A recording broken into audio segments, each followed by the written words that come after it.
Guys, so today, ang gagawin natin ngayong araw sinulat ko dito sa notebook, okay? Para sunod-sunod na siya, hindi na tayo madilito at hindi na tayo mawawala, okay?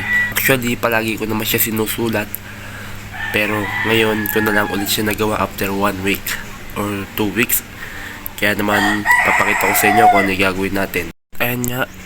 Kung makikita nyo, nakapagdasal na tayo, na-check na yan, tsaka nakainom na tayo ng tubig. So, ang gagawin natin, meditate, tapos nun, coffee, shadow boxing, tapos papaliguan natin yung motor. Tapos, syempre, maliligo din tayo after maligo ng motor. Tapos, ayun, mga sumunod, okay, basa libro, tapos, etc. And, syempre, mag-meditate muna ako ulit. Tapos nun, pagka-meditate ko, rekta-timpta na tayo ng kape. So, update ko na kayo kapag nakapag-timpta na ako ng kape. Actually, ano pala, pahinga ko pala sa workout ngayon. Okay, rest day ko ngayon, Thursday. So bukas ulit ako may workout. Okay, so ang gagawin natin ngayon is shadow boxing lang, kumbaga cardio na din. Okay, kaya yeah, update ko na kayo. Sama mag-meditate, nakapagtimpla na din ako ng kape. So sakit ng leg ko dito, parang nagka-soreness, muscle soreness. And ngayon, bibidyoan ko na tong pants na suit ko na i-affiliate ko sa Black App. Kaya update ko na kayo once na natapos na. And magpapaligo din ako ng motor. Lilinisan ko siya kasi ilang linggo ko nang hindi nalilinisan yan. Kaya balitaan ko na kayo. At ayun na nga, tapos na mag-video. Nakapagkape na din ako. At ngayon naman, papaliguan ko tong motor. Okay, so balitaan ko na ulit kayo kasi mabubul story ko.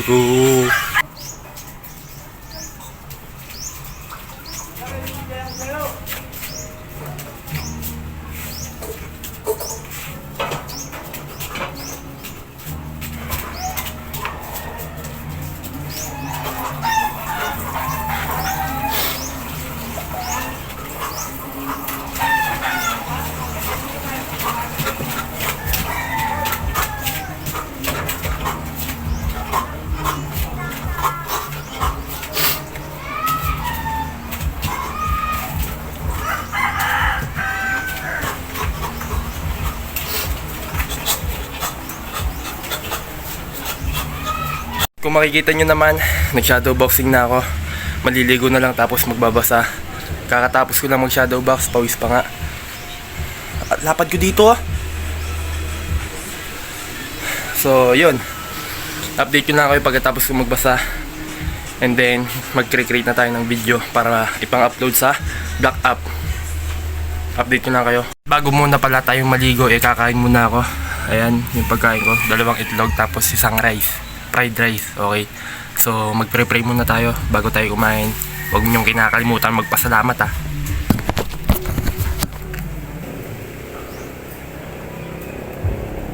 So tapos na tayo magdasal, kakainin ko muna to and BRB. Nakaligo na nga ako tapos magbabasa na lang yan. Pero bago yun magsa-sunscreen muna ako ito. So update ko na lang kayo kapag magbabasa na ako. At yun na nga, hanggang ngayon hindi pa din ako nakakapagbasa dahil sa kadahilan ng walang dahilan, tinatamad pa lang ako. Time check, 4:25 na ng hapon. 4:25 na ng hapon.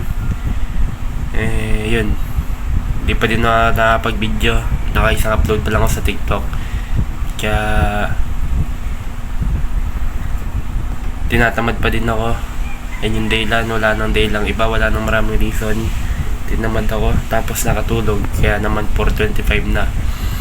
And kasalukuyan nagkakape ako, coffee black. At yun na nga tapos na tayo magbasa.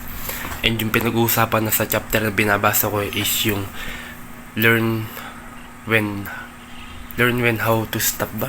Basta yun yung matutunan mo umi-stop kapag natapos mo na isang bagay o nag-success ka na sa isang bagay, dahil maring ikapahamak mo pa kapag pinagpatuloy mo pa yung ganong gawain kasi ayun nga, may mga inggit ganyan.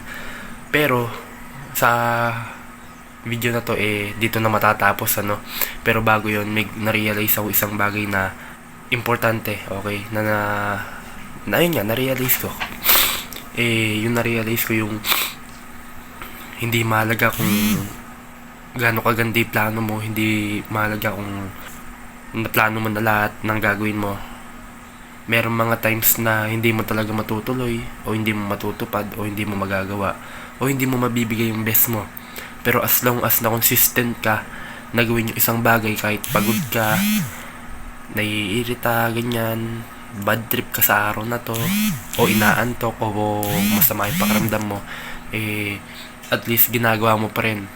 Kumbaga, kahit hindi mo ibigay yung best mo, o hindi mo nabigay yung best mo sa araw na yun, as long as na alam mo sa sarili mo na nagawa mo naman yung mga sinet mong goals kahit papano. O halimbawa sa pagbabasa, 30 minutes kang nagbabasa pero hindi mo naman ganong naintindihan, pero nag-show up ka pa din, okay, nakapagbasa ka pa din, panalo pa din yon. Kasi kahit tinatamad kay binasa mo pa din, okay, ginawa mo pa rin.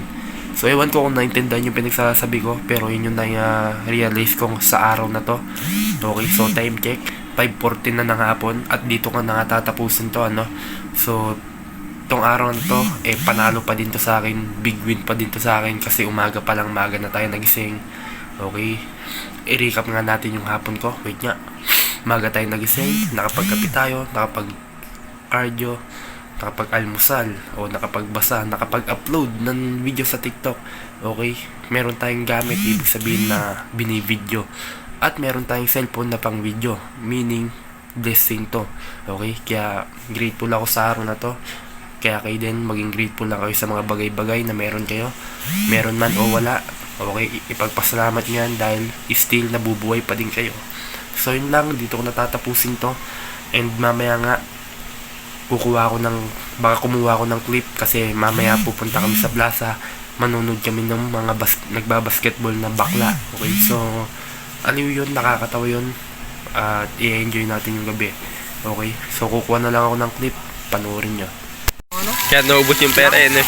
Pati kayo sa gabi. So yun na nga, hindi na ako natuloy sa plaza, no, dahil birthday nung isa kong tropa. Bakit? Tol, hi ka daw, tol. Ano ba yung mga trabaho doon? Marami. Mag-iikot lang. Kung makikita nyo mukha di siyang burat. Ganyan Hindi na ako natuloy ganyan dun sa pag- plaza, no. Paghahain mo. Kumakain kami, yan. Ano ka niyan? Hindi na kami natuloy sa plaza, manunod sana kami ng basketball ng mga bakla, pero inaya kami ng tropa ko. Buti nga, lilibre niya ako eh. 200. Sandaan lang yung bugo. Ay, 100 lang pala, ano niya, yung dadagdag niya sa akin.